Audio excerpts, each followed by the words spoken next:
Donc je vais rapidement mettre une couleur sur cette première forme qu'on avait faite, la forme fermée. Actuellement, dans la palette des outils, qu'est-ce que ça me dit? Ça me dit que cette forme a un contour noir. Et une couleur de fond, il n'en a pas. Diagonale rouge ici, ça veut dire qu'il n'y a pas de couleur de fond. Quand votre forme est sélectionnée ici, il faut indiquer si vous voulez modifier le contour ou le fond. Dans ce cas-ci, je vais modifier le fond. Il faut que la case ici soit à l'avant-plan, devant le contour. On va aller chercher la palette nuancier. Menu fenêtre, nuancier. Alors la palette nuancier, il est possible chez vous qu'elle apparaisse toute petite comme ça, quelque part. Si c'est le cas, il faut cliquer dessus et vous pouvez même la détacher des deux autres palettes qui n'ont rien à voir. Voilà.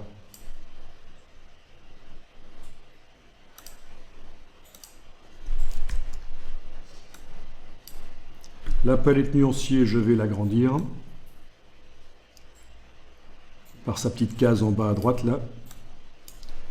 Et vous allez pouvoir choisir une couleur qui va dans le fond. Voilà. Alors toutes les couleurs ici sont ternes parce que ce sont les couleurs CMJN.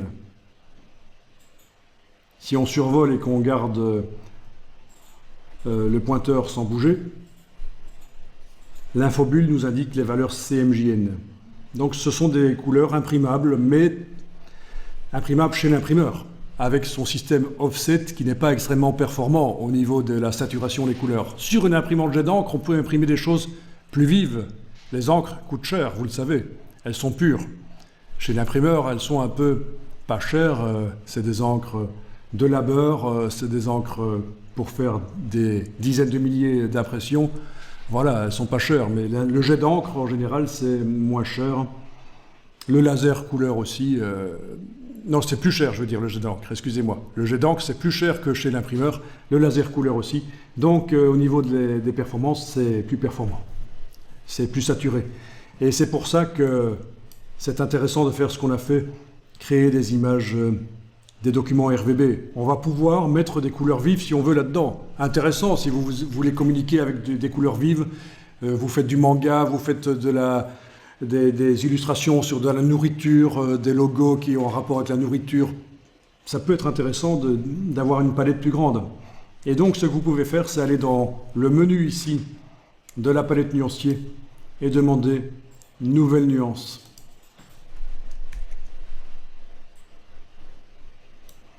Donc, dans la nouvelle nuance ici, on devrait être en mode RVB et vous allez pouvoir choisir des couleurs et parmi ces couleurs, il y a des possibilités de faire des choses vives. Vous voyez ici, on vous indique ce que ça donnera cette couleur.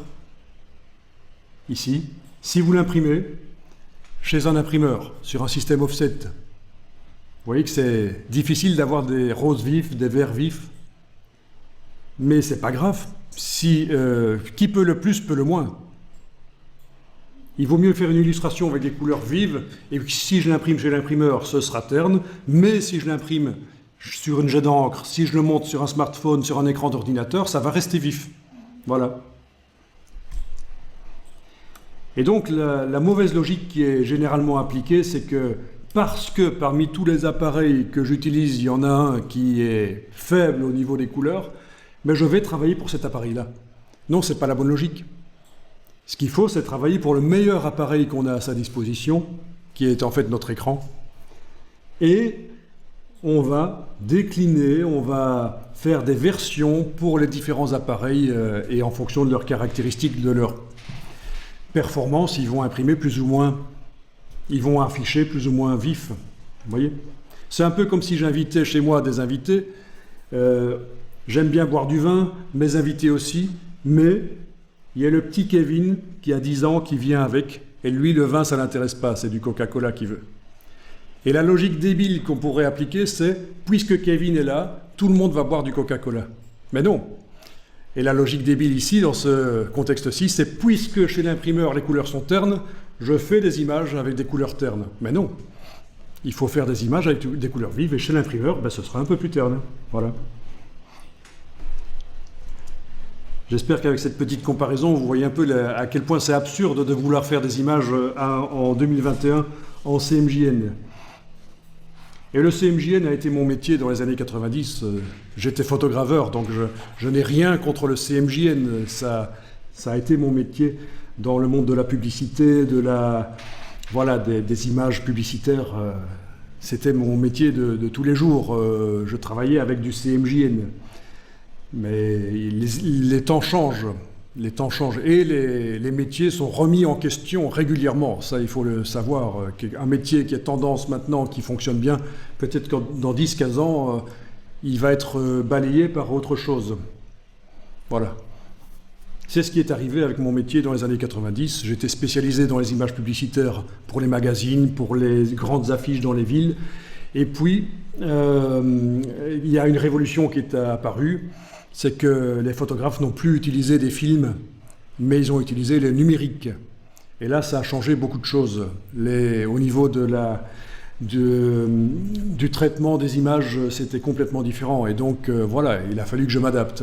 Et ça, c'est le cas de beaucoup de monde dans le monde de l'informatique. Il faut s'adapter. Il faut s'attendre à des révolutions qui remettent les choses en question. Donc nous avons un contour noir sur cette forme. Si on veut modifier la couleur du contour, il va falloir, pendant que cette forme est sélectionnée, aller mettre le contour à l'avant-plan. Et puis vous allez pouvoir choisir la couleur du contour dans la palette nuancier, avec une couleur CMJN ou pas, peu importe. Et puis vous allez pouvoir modifier l'épaisseur du contour. Alors, vu qu'on a fait apparaître la palette contrôle tout à l'heure, on a ici des raccourcis qui apparaissent, notamment l'épaisseur du contour. En réalité, ça se passe dans la palette contour. Ceci, ce qu'on voit au-dessus dans la palette contrôle, c'est en fonction du contexte, ça nous montre certaines choses qui sont des choses qui existent dans les palettes. Si on va dans le menu fenêtre contour, voilà la palette contour. On a ici le réglage. Mais alors, on pourrait se dire, mais ça ne sert à rien puisqu'on avait ça au-dessus. Sauf que, si vous allez dans le menu de la palette contour, attention, ici il y a une palette qui s'appelle transparence, ça n'a rien à voir. Elles sont juste ensemble pour gagner de la place sur l'écran. Donc je suis dans la palette contour. On va ici dans afficher les options. Et là, vous avez des options. Et alors, une des plus importantes, c'est cette option-ci. Comment est-ce que le contour se met par rapport à la forme? Vous ne le verrez bien que si vous avez mis un contour assez épais. Soit le contour va à l'intérieur, comme ça, soit il va à l'extérieur, soit il va à cheval. Voilà. Idéalement, quand on fait des illustrations, des logos, etc., il faut choisir celui-là ou celui-là. La première option que Illustrator vous donne d'office est la plus mauvaise parce que vous aviez fait une forme, mais on ne la voit plus.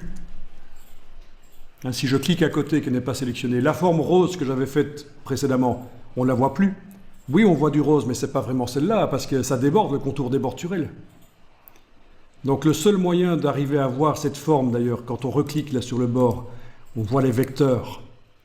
Puisque Illustrator, ce sont des descriptions mathématiques, ce sont des formes géométriques comme ça. Des courbes de Bézier, on appelle ça, si ça vous dit quelque chose. Bézier, Pierre Bézier était un ingénieur automobile qui a inventé un système pour faire des courbes, pour décrire des courbes avec peu de points. Et donc c'est utilisé en infographie depuis très longtemps. Donc des courbes de Bézier, comme ça on voit la forme. Donc le seul moyen de vraiment voir la forme, c'est soit le contour à l'intérieur, soit à l'extérieur. On est d'accord, vous comprenez la logique.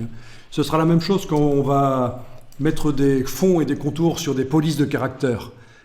Si vous mettez le contour à cheval sur le bord de la police, ça va modifier l'aspect de la police, le dessin du caractère ne va pas être le même et en général on dit quand même que c'est pas très bon de faire ça. Ok, là je vais le mettre à l'extérieur, le contour.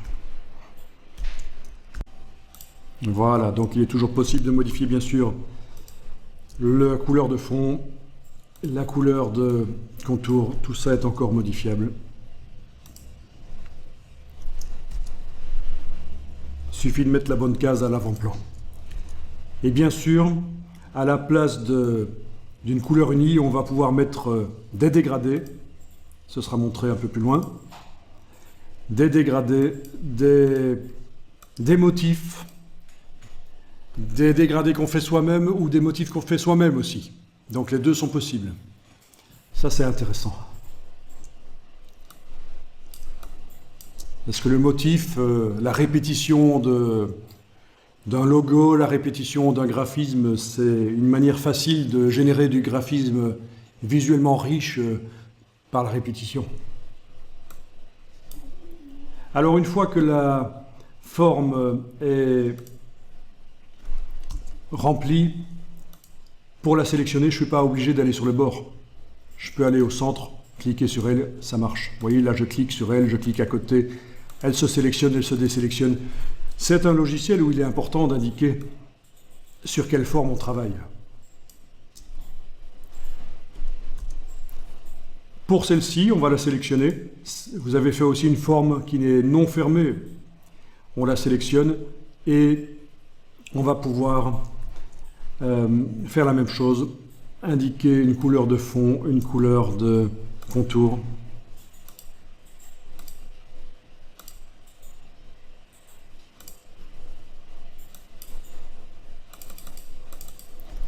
Pour modifier rapidement la valeur de contour, qu'on soit ici au-dessus ou dans la palette de contour, vous avez la possibilité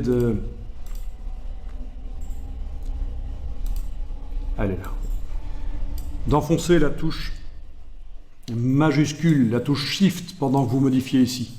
Comme ça, ça va de 10 en 10, vous voyez. Et ça peut être pratique. Bon, ici, pas possible de mettre le contour à l'intérieur ou à l'extérieur parce que ce n'est pas une forme fermée. C'est une forme ouverte qui a une couleur de remplissage. Mais justement, on va voir comment on va fermer la forme. Alors, fermeture automatique, commande J. Vous enfoncez la touche commande du Mac et pendant ce temps-là, pendant qu'elle est enfoncée, vous enfoncez la touche J. C'est joindre, join. Ce sera CTRL J sur le PC. Mais ça a joint par une ligne droite, vous avez vu. Donc on peut annuler. Commande Z. Ah oui, dans Illustrator, je ne vous l'ai pas dit, mais on peut annuler autant de fois qu'on veut.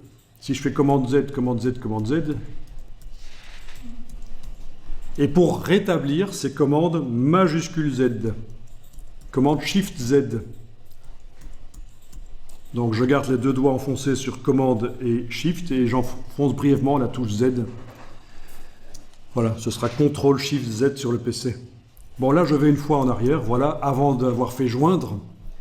Et ce qu'on peut faire, c'est, avec le crayon, aller redessiner. Alors comme ça, je m'approche, je vais même zoomer ici, voilà. Je vais commencer là, par exemple, vous voyez, le crayon change quand je m'approche, quand je survole. Je commence à dessiner, et puis je vais aller raccrocher ici, voilà, comme ça. Voilà, et là on a une forme fermée.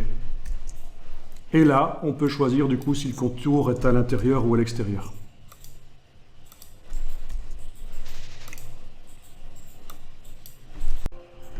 Alors, les formes, on les a faites ici au crayon. On aurait pu les faire au crayon avec une photo à l'arrière-plan qui nous sert de modèle, une photo qui apparaît temporairement. On aurait pu les faire avec l'outil historique de Illustrator pour faire les tracés, c'est la plume. On aurait pu aussi prendre une photo dans Photoshop, faire en sorte que le sujet devienne noir et le décor blanc, et ensuite l'amener dans Illustrator et vectoriser automatiquement. C'est Illustrator qui, d'après les pixels noirs et blancs, va faire le dessin. Vous pouvez aussi aller chercher des clip art sur le web, des photos noires sur fond blanc ou inversement d'ailleurs, blanc sur fond noir, et vectoriser automatiquement. Voilà, c'est possible. Alors, à propos des clip art sur le web, je vous parlerai de cette possibilité parce que ce n'est pas si évident que ça. Sur le web, vous n'avez pas le droit d'utiliser toutes les images qui y sont, évidemment. Il y a des types d'images que vous avez le droit d'utiliser et d'autres pas. Donc il y a les images Creative Commons qu'on a le droit d'utiliser mais sous certaines conditions. Et il y a les images du domaine public que vous avez le droit d'utiliser à n'importe quelle condition. Je veux dire, tous les droits sont abandonnés sur les images. Vous pouvez en faire ce que vous voulez. Donc on ne fait pas un boulot commercial avec des photos et des choses qui viennent du web. N'importe comment, quoi, des choses qu'on a trouvées. Il faut faire un peu de recherche. Vous avez une formation droit d'auteur, je pense. Hein. Oui, c'est pas notion juridique. Donc voilà, ici je suis dans... Je vous montre, hein, vous n'avez pas besoin de le faire. J'ai tapé juste un nom ici. Je suis passé dans la partie images. Je vais afficher les outils de Google pour les images. Et ici, vous avez les droits d'usage. Voilà. Licence Creative Commons. Ah, ils ont enlevé la fonction domaine public, mais j'utilise plus Google pour rechercher des images. Il y a plutôt Bing ou Yandex qui sont des moteurs de recherche plus intéressants que Google, parce qu'ils ont eu des problèmes avec des banques d'images, des gens qui vendent des images sur le web, ils ont eu des problèmes, ils ont dû retirer des fonctionnalités. Voilà. Et type image clipart, par exemple, voilà. Type image clipart. Couleur, si je fais noir. Voilà, du coup, je trouve des silhouettes, vous voyez. Ce genre de choses, si on l'amène dans Illustrator, ce sont des pixels, mais on peut le vectoriser. On peut les vectoriser. Les transformer en vecteurs, ce qui nous permettra d'aller modifier, parce que je ne vous ai pas encore montré qu'on peut aller modeler. On fera un test tout à l'heure d'ailleurs, avec une vectorisation d'images qu'on va chercher sur le web, vous allez pouvoir modeler et adapter. On fera peut-être ça avec une girafe ou quelque chose comme ça. Parce que même si vous avez le droit d'utiliser l'image, c'est toujours bien de la modifier pour que quelqu'un d'autre n'ait pas exactement la même image. Voilà. Et avec des photos, c'est possible aussi. Donc, c'est ce que je vous disais tout à l'heure. Si ce sont des photos qui ne sont pas des clip art, ça risque d'être un peu plus problématique pour Illustrator si vous voulez une silhouette. Par exemple, si vous voulez une silhouette, déjà il faut regarder dans la photo, est-ce que si c'est en silhouette, est-ce qu'on va reconnaître ce que c'est, hein? Voilà, il faut réfléchir un peu. Mais peut-être qu'on peut faire une silhouette et qu'on peut faire ici les défenses en blanc malgré tout. Sur la silhouette, on peut malgré tout faire un peu de graphisme. Mais il faudra faire un boulot dans Photoshop pour sélectionner. Alors Photoshop peut sélectionner maintenant automatiquement les sujets, ça marche relativement bien. Il faudra préparer la photo dans Photoshop. On fera un test, rappelez-le moi, on fera un test avec une vraie photo pour voir comment sortir le sujet de son décor, l'isoler, le récupérer en tant que vecteur éventuellement dans Illustrator. Voilà. Donc tout ça pour dire, méfiez-vous, Illustrator, ça sait faire autre chose que ces formes blob, évidemment. Ça sait faire plein de choses, hein, vraiment, et de manière automatisée. Alors, les formes, je vais continuer. Je suis ici sur celle-là. Ah tiens, j'ai fait une erreur, j'ai utilisé la plume, je vais annuler. Commande Z, voilà, je voulais utiliser la flèche noire. Je sélectionne cette forme-là. Je peux sélectionner les autres aussi avec la touche majuscule et en cliquant. Donc la touche Shift est enfoncée et j'ai sélectionné les trois formes. Alors ça peut être intéressant pour les débutants de voir les vecteurs un peu plus grands. Donc on va demander dans Illustrator, dans les préférences, que les vecteurs soient un peu plus grands. Vous allez dans Illustrator, préférences, sélection et affichage des points d'ancrage. Et là, vous avez un curseur où vous pouvez augmenter la taille des points. OK. Et là, vous voyez, ils sont un peu plus grands. Ce sera plus pratique. Et donc, si on zoome, voilà, ils gardent la même taille, quoi. Si on zoome en avant, en arrière, ils gardent la même taille. C'est juste des points, la construction qui s'affiche. Voilà, donc je rappelle, là je viens de cliquer à côté, clic, majuscule, clic, ou alors, et là je clique à côté, avec la flèche noire, j'englobe, je fais un rectangle qui englobe ne fût-ce que partiellement les formes, et elle se sélectionne entièrement. Pour ceux qui se posent la question, la flèche blanche, ce sera quand on voudra manipuler certains des points seulement. La flèche noire, c'est la totalité des points. On y viendra plus tard, à la manipulation des points. Et donc là, vous pouvez modifier le contour et lui mettre le contour que vous voulez, l'épaisseur que vous voulez. Voilà.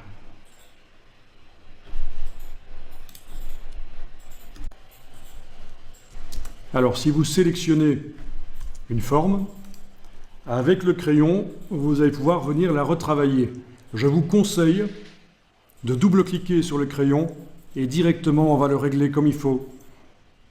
Les options du crayon apparaissent quand vous double-cliquez sur l'outil crayon. Et ici, vous allez pouvoir augmenter le curseur, modifier les tracés sélectionnés dans les limites de... Mettez le maximum, mettez 20 pixels. Sinon, il faudra vraiment être très concentré pour travailler sur les tracés, vraiment démarrer pile poil sur le tracé. Là, ça vous donne un peu plus de marge d'erreur. Le curseur du dessus, c'est la fidélité. Vous avez vu que quand on dessine, quand on lâche le bouton de la souris, quand on dessine au crayon, la forme change un peu, elle se lisse. Ça, c'est à quel point c'est fidèle ou pas au trait que vous avez fait. On ne va pas le modifier ici, mais au passage, vous voyez que c'est là que ça se passe. Donc là, je vais cliquer sur OK, et je vais vous montrer qu'il suffit de s'approcher de la forme, commencer à dessiner, revenir sur la forme, et on modifie la forme comme ça. Voilà. On arrive à modifier la forme. Allez la remodeler.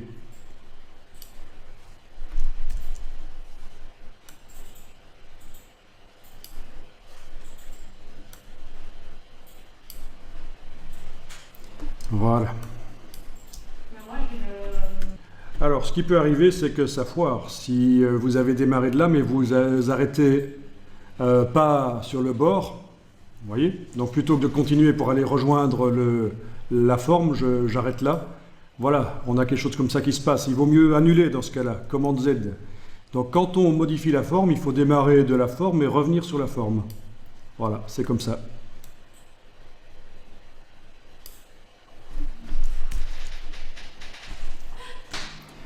Là, je vais dans Illustrator, à propos de Illustrator. Sur un PC, c'est dans le menu Aide à propos d'Illustrator. Et je vois que je suis dans la version 24.3 de Illustrator.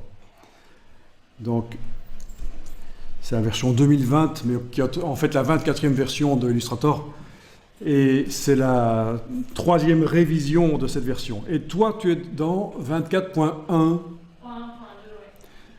24.1.2. Et je suis allé faire un petit tour parce que j'ai vu ce problème que tu as, le crayon qui marche mal. Je l'ai déjà vu précédemment. Je suis allé faire un petit tour dans Google. Donc, j'ai tapé dans Google Pen Problem Illustrator 24.1 et je suis tombé sur plein d'articles, notamment celui-ci qui dit que c'est un peu jerky, c'est un peu foireux quand on dessine au crayon avec la version 64 bits, donc PC de Illustrator 24.1. Voilà. Donc c'est une question de bug en fait, c'est un petit bug avec le crayon, malheureusement. Il y a moyen de s'en sortir en utilisant le Pathfinder, qui est un outil qui permet de dessiner une forme par-dessus et de lui combiner avec celle d'en dessous. Ça, on pourra tester ça. Malheureusement, là, pour toi, c'est un peu ennuyeux. Mais on sait d'où vient le problème, c'est certainement ça. Alors, avec la flèche noire, si je bouge la forme ici et que je la mets au même endroit que l'autre, je vois qu'elle se superpose. Elle se superpose parce qu'elle a été créée après. Les formes s'empilent, en fait. Et on va pouvoir gérer l'empilement, faire passer la forme qui est là par-dessus, la faire passer en dessous de l'autre. Pour ça, on va devoir aller chercher la palette des calques. Menu Fenêtre, Calque. Voilà la palette des calques que j'ai déplacée par son onglet.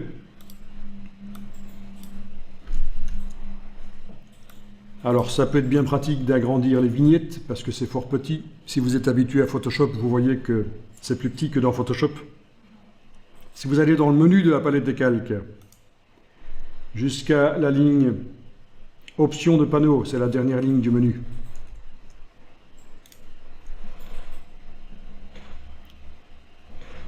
Vous avez ici la possibilité de demander des vignettes de 80 pixels au lieu de 20. C'est le maximum. OK. Et là, vous avez des vignettes un peu comme dans Photoshop, bien grandes. Ça va être plus sympa. Cette palette des calques peut s'agrandir. Et alors, vous allez pouvoir ouvrir le calque pour voir ce qu'il y a dedans. Mais sans grande surprise, on a toutes nos formes qui sont là, quoi. Au fur et à mesure de leur création, elles se sont empilées. Et donc, si on veut que cette forme-ci soit en dessous de l'autre, il faut la prendre comme ça et la déplacer là. Et voilà.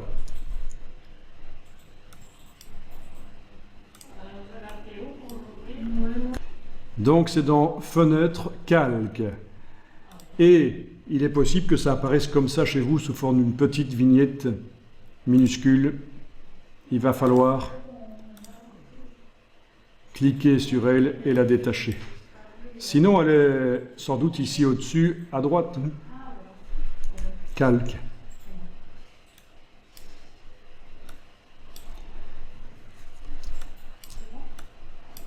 Bien. Donc là, déjà, vous arrivez à faire quelques petites choses. On va quand même voir comment on fait des dégradés, comment on met des motifs. Et puis, ça vous permettra de faire quelques petits essais d'empilement des formes, les bouger les unes par rapport aux autres. Ce qui est intéressant aussi, c'est de pouvoir verrouiller certaines formes. Là, si je déplace celle-là, là, voilà. Ok, comme ça. Bien. S'il me prend l'envie de la faire passer en dessous,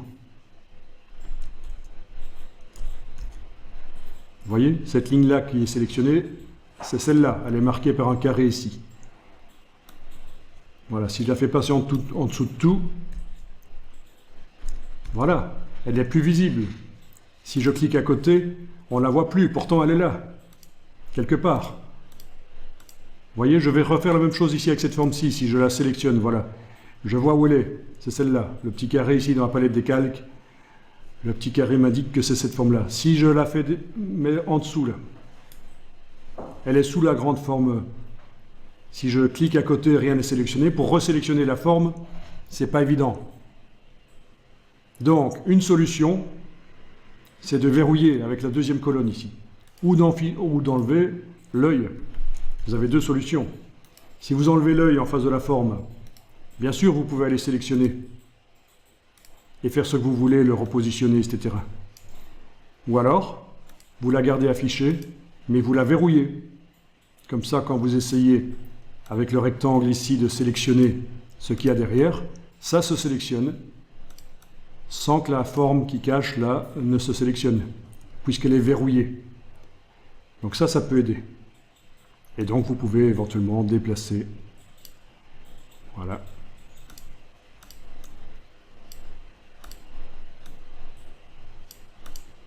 OK. Donc, c'est vraiment à vous de voir comment vous allez faire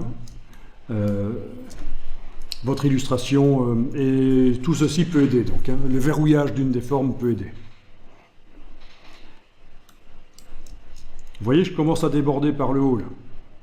Donc, je zoome en arrière, je reprends l'outil plan de travail, j'agrandis, je ne vais pas m'ennuyer. Je sais que en amenant l'illustration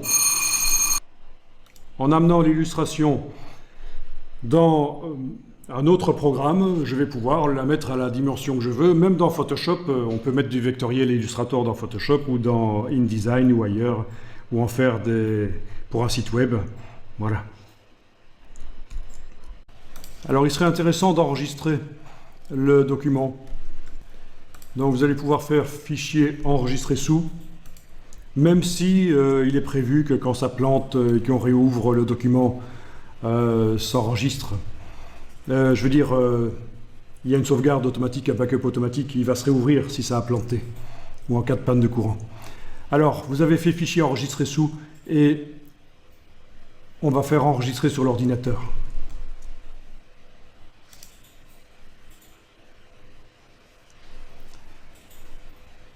Vous allez enregistrer par exemple sur le bureau. Voilà, il va falloir créer un nouveau dossier. Ah oui, vous avez peut-être la version petite comme ceci de la boîte d'enregistrement. Sans doute. Donc vous pouvez l'agrandir avec ceci en fait, hein, avec cette flèche-là. C'est quand même plus pratique. Donc vous allez pouvoir naviguer vers le bureau et enregistrer dans un nouveau dossier par exemple.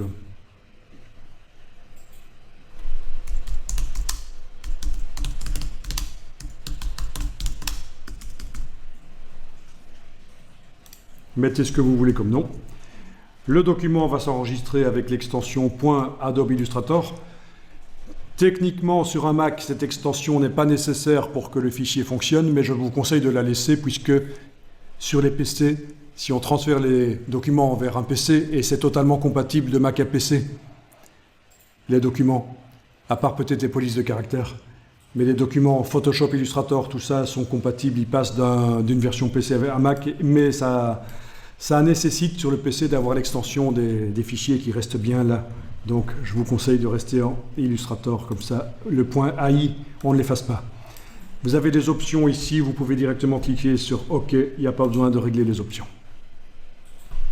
On n'a pas renommé, j'ai pas renommé le fichier, j'ai juste nommé le dossier dans lequel je l'ai mis, mais le fichier je n'ai pas nommé finalement.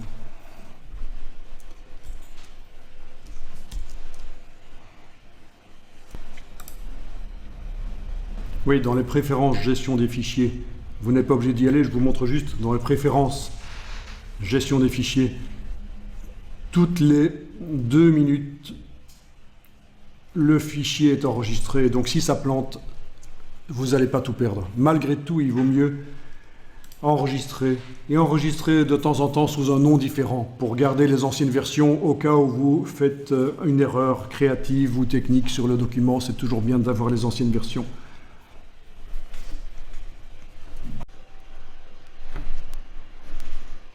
Alors, les dégradés, on va aller chercher ça dans la palette nuancier. Si vous ne la voyez plus, vous allez dans le menu fenêtre nuancier. Déjà, dans la palette nuancier, on va faire en sorte que les échantillons soient plus grands. Vous allez dans le menu de la palette nuancier, vous demandez affichage par grande vignette. Voilà, et la palette nuancier, du coup, on peut l'agrandir pour bien voir tout ce qu'il y a à l'intérieur. Alors, il y a déjà quelques dégradés et des motifs, mais on va aller chercher directement les palettes de dégradés prédéfinies. Bien sûr, on peut faire ses propres dégradés, mais on va aller chercher les prédéfinis pour commencer. Donc, dans le bas de la palette nuancier, vous avez ici une icône qui ressemble à des livres ou des classeurs. Vous cliquez dessus, vous allez dans dégradés et vous allez chercher par exemple le premier, bois. Du coup, ça vous ouvre une palette qui s'appelle bois. Cette palette, on peut également faire en sorte que ces vignettes soient plus grandes. Menu de la palette bois, affichage par grande vignette. Vous pouvez passer aux autres palettes de dégradés qui étaient accessibles dans le menu. Sans devoir aller dans le menu à nouveau, vous pouvez passer à la suivante là. Voilà, ciel. Combinaison de couleurs, etc. Et à un certain moment, ce ne seront plus des dégradés. Vous allez passer à autre chose que des dégradés. Logique. Vous serez plus bas dans le menu. Oui, là on est passé à des groupes de couleurs. qui servent à créer des harmonies de couleurs automatiquement sur nos illustrations. Ça veut dire que si vous n'êtes pas doué pour choisir des couleurs pour un logo, une illustration, vous avez des harmonies de couleurs qui sont là et qui peuvent être appliquées automatiquement sur les vecteurs. Bon, moi je vais remonter vers les dégradés. Vous pouvez donc tester l'application de dégradés. Il faut que la forme soit sélectionnée. Voilà. Attention. Ah oui, elle est verrouillée celle-là. Dans la palette des calques, je vais devoir aller la déverrouiller. Vous vous souvenez? On l'avait verrouillée. Voilà. Je la sélectionne. Il faut que j'indique où je veux mettre le dégradé. Est-ce que c'est sur le fond ou sur le contour? Je vais le mettre sur le fond. Ah oui, parce qu'un dégradé peut se mettre sur un contour aussi. Donc, le dégradé qui m'intéresse, voilà, il arrive.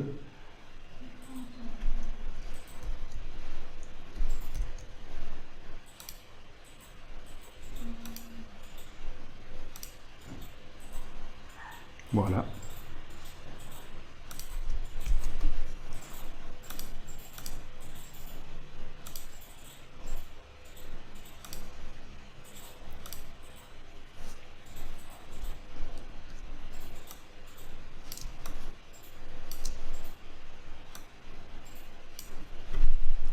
Alors, il est modifiable de différentes manières. D'abord, si vous avez choisi un dégradé linéaire comme celui-là, il peut être transformé en radial. Si vous avez choisi un dégradé radial, comme cela, il peut être transformé en linéaire. Donc, comment est-ce que ça marche? Par exemple, là, j'ai choisi un linéaire. On va dans la palette dégradés, menu fenêtre,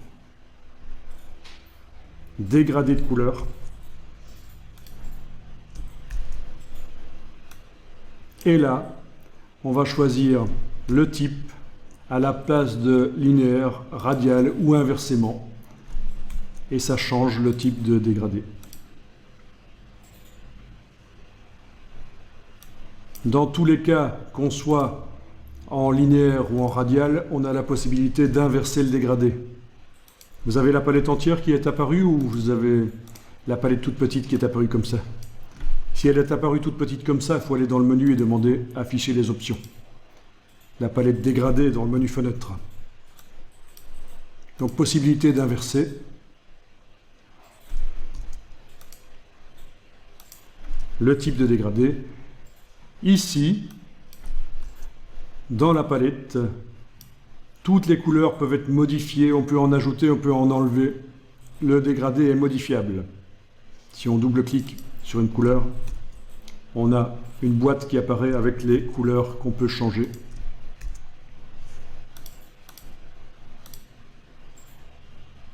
Voilà. Voilà, donc modification du dégradé par la palette dégradée.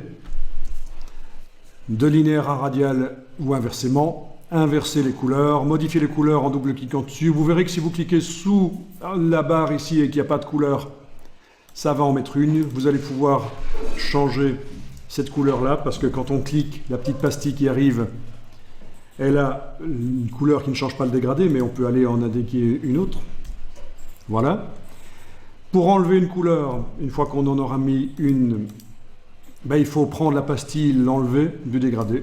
Voilà en gros tout ce qu'il y a à savoir sur le dégradé, si ce n'est aussi ceci, l'outil dégradé, là, à ne pas confondre avec l'outil rectangle. C'est bien l'outil ici dégradé. Une fois que vous avez activé l'outil dégradé, vous allez pouvoir cliquer et glisser pour déterminer comment il se met sur la forme. Et ça, c'est intéressant.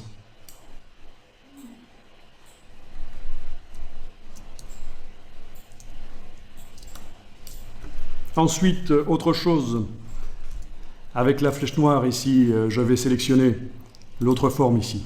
Je vous rappelle que si je trouve qu'elle est trop petite, maintenant je peux l'agrandir avec l'outil de transformation manuelle. Voilà. avec la touche Shift pendant que je prends une poignée du coin pour que ça reste proportionné. Peut-être la touche Alt aussi pour que ça s'agrandisse par le centre. Vous voyez la différence? Sans la touche Alt, quand je modifie la dimension, elle bouge, elle ne reste pas au même endroit. Avec la touche Alt, elle reste au même endroit. Donc là, c'est Alt et majuscule, Alt Shift. Voilà. Et donc, sur cette forme-là, je vais pouvoir aussi déterminer que je vais mettre un motif, par exemple, sur le fond. Oui, il ne suffit pas de sélectionner la forme, il faut donc bien indiquer si on veut mettre le motif sur le fond ou sur le contour. C'est sur le fond. Et alors, je vais prendre le même principe que tout à l'heure. On va utiliser les bibliothèques. Donc, dans le bas à gauche du nuancier, je vais aller chercher motif. Et par exemple, motif décoratif héritage. Voilà, ça ouvre une palette ici. Même chose que précédemment, on peut passer au suivant grâce aux flèches. Il n'y en a pas énormément qui sont là en fait. Mais vous allez voir qu'en fait, il en existe des dizaines de milliers disponibles sur le web gratuitement. Donc, dans la palette ici, héritage décoratif, je peux par exemple aller afficher par grande vignette. Certains des motifs ont de la transparence, d'autres pas. Par exemple, celui-là, je pense que les parties blanches, c'est en fait de la transparence. Si je superpose, oui, ça se voit ici. Hein. Ce qui est blanc, c'est en fait des trous qui laissent apparaître le dégradé de la forme d'en dessous.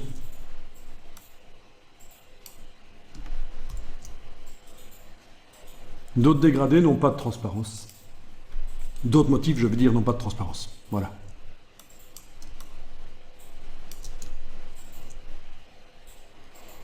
Donc c'est plus intéressant de les faire soi-même ou d'aller les chercher sur le web. Vous n'avez pas énormément ici dans Illustrator.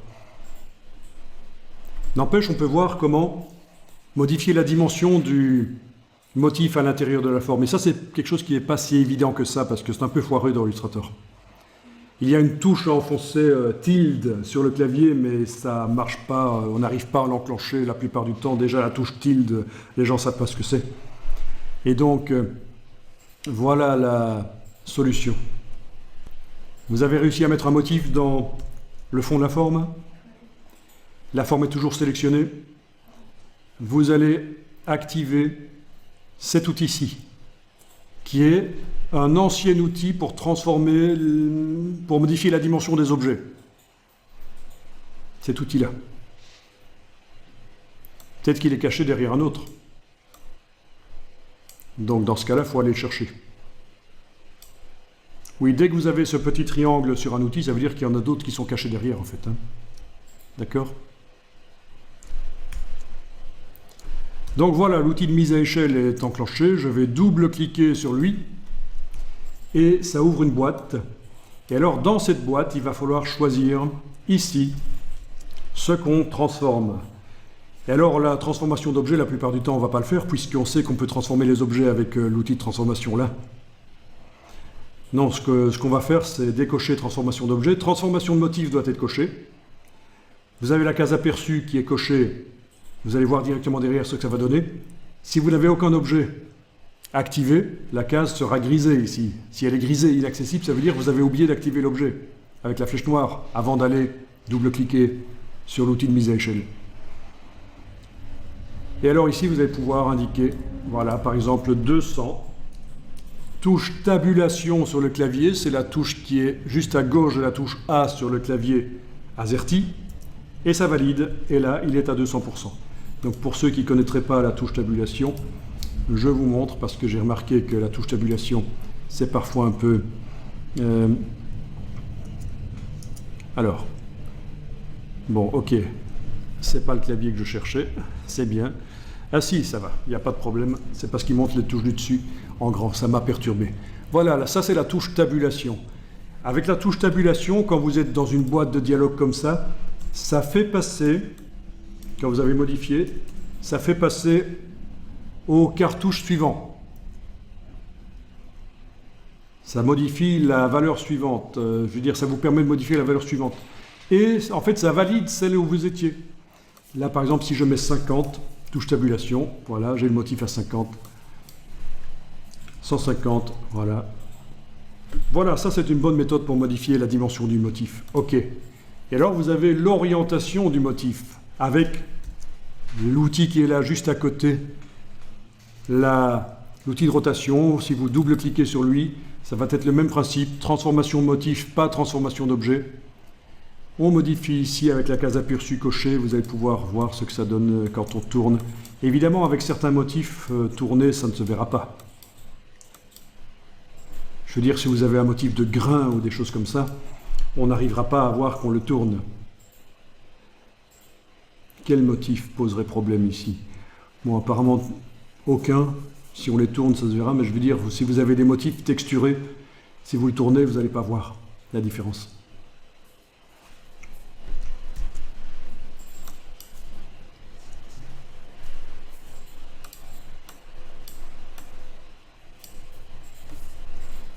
Bien. Transformation. Avec la touche majuscule.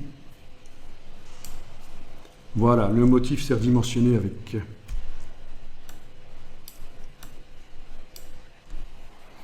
Parce que dans la palette transformation,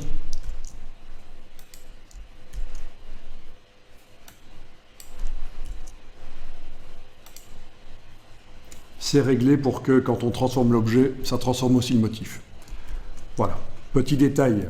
Quand on redimensionne un objet à motif, le motif se redimensionne aussi, parce que dans la palette de transformation, dans le menu ici, ceci est coché, tout transformé.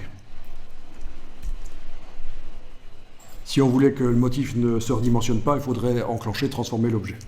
C'est un détail, vous verrez ça par vous-même plus tard si vous voulez.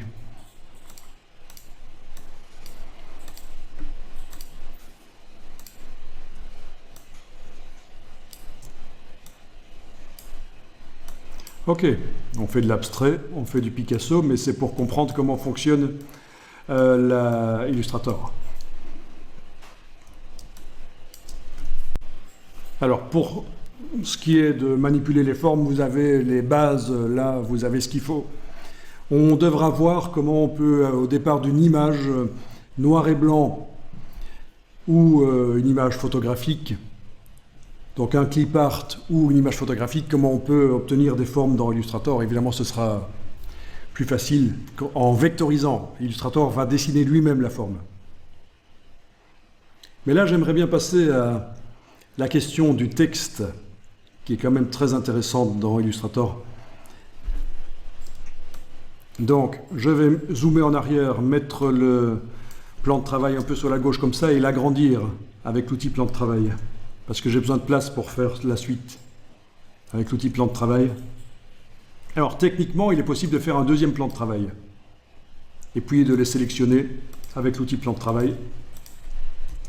Ça, c'est aussi une solution. Mais là, je vais plutôt agrandir.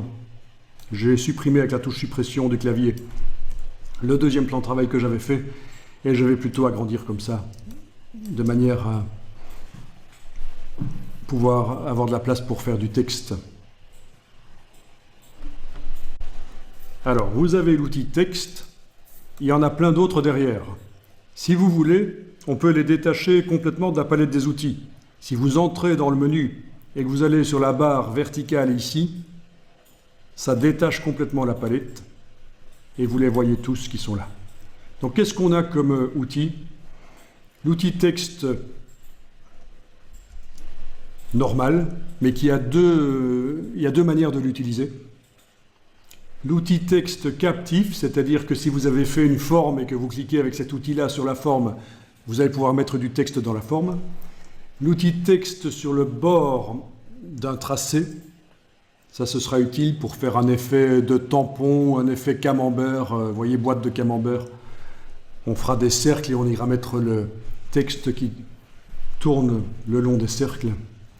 Le texte à la chinoise, qu'ils appellent ici outil texte vertical, oui, soyons politiquement corrects, même si ça n'a rien de dégradant de dire que c'est du texte à la chinoise, c'est l'ancienne dénomination en graphisme. Ça veut dire qu'on écrit comme les Chinois de haut en bas, en fait. Il faut absolument éviter ça. Texte à la chinoise dans une forme existante. Texte sur le long d'un tracé mais couché. Et ça, c'est du texte manipulable. On peut tourner facilement les caractères indépendamment les uns des autres. Et c'est spécialement prévu pour Illustrator, la version pour tablette. Vous avez une version tablette qui est gratuite. Vous pouvez la télécharger sur une tablette Android ou iPad. Et vous verrez que c'est l'outil, avec les doigts, on peut manipuler le texte comme ça. Alors, ceci, le texte à la chinoise, je vous le montre ici. Voilà. Je viens de cliquer, ça m'a fait ça. Je vais taper restaurant, par exemple. Voilà. Avec la flèche noire, je vais sélectionner la ligne, en fait. Le fait de quitter l'outil texte ici que j'ai utilisé et de passer avec la flèche noire fait apparaître la ligne, et avec l'outil de transformation manuelle, je vais pouvoir agrandir. Avec la touche Shift aussi. Bon, ça, ne faites jamais, c'est vraiment très mauvais, sauf évidemment si vous voulez faire un décor avec des enseignes comme ça, mais ça se voit de moins en moins souvent, les lettres écrites les unes au-dessus des autres. Je le dis parce que il y en a qui trouvent ça génial. Tiens, on peut écrire du texte comme ça, génial, mais c'est très peu lisible en fait. On n'arrive pas à lire facilement ce qui est écrit, c'est pénible. Donc, je sélectionne, je supprime. Alors, ce que vous allez pouvoir faire, c'est ceci. Vous allez prendre l'outil texte normal et vous allez cliquer, glisser. Et vous venez de faire un rectangle avec du faux texte dedans, mais ça n'attend que du texte que vous allez taper ou que vous allez coller, vous allez le prendre quelque part, le coller ici. C'est un bloc de texte qui a été fait là. Et dans Illustrator, il y a, comme dans Word ou comme dans les autres logiciels de traitement de texte, des styles de caractères, des styles de paragraphes. Donc c'est quand même assez puissant. Mais c'est normalement pas fait pour faire la mise en page Illustrator. Il y a Adobe InDesign, l'autre logiciel de mise en page qui est plus spécialisé là-dedans. Donc vous avez obtenu ça en utilisant l'outil texte ici et en faisant un glisser, voilà comme ça. Cliquez, glisser, appuyez le bouton à souris, gardez, appuyez. Alors, avec l'outil de transformation, avec l'outil de transformation manuelle ici, si je manipule ça, ça va modifier. J'annule. OK. Oui, ça modifie l'aspect des lettres, l'outil de transformation. D'accord ? Donc si on veut modifier la dimension du bloc, ce n'est pas la bonne solution, parce que la police est modifiée à l'intérieur. Et si on met Alt-Shift aussi?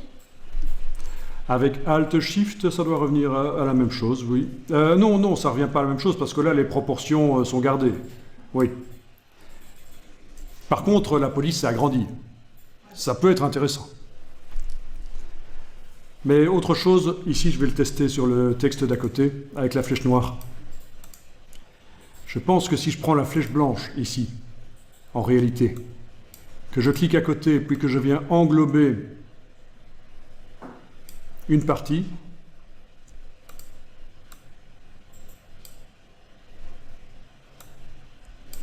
alors, non, même pas. Voilà, c'est difficile.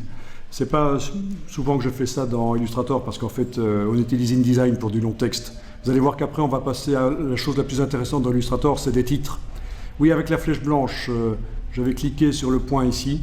Les autres points ne sont pas sélectionnés, vous voyez, ils sont creux.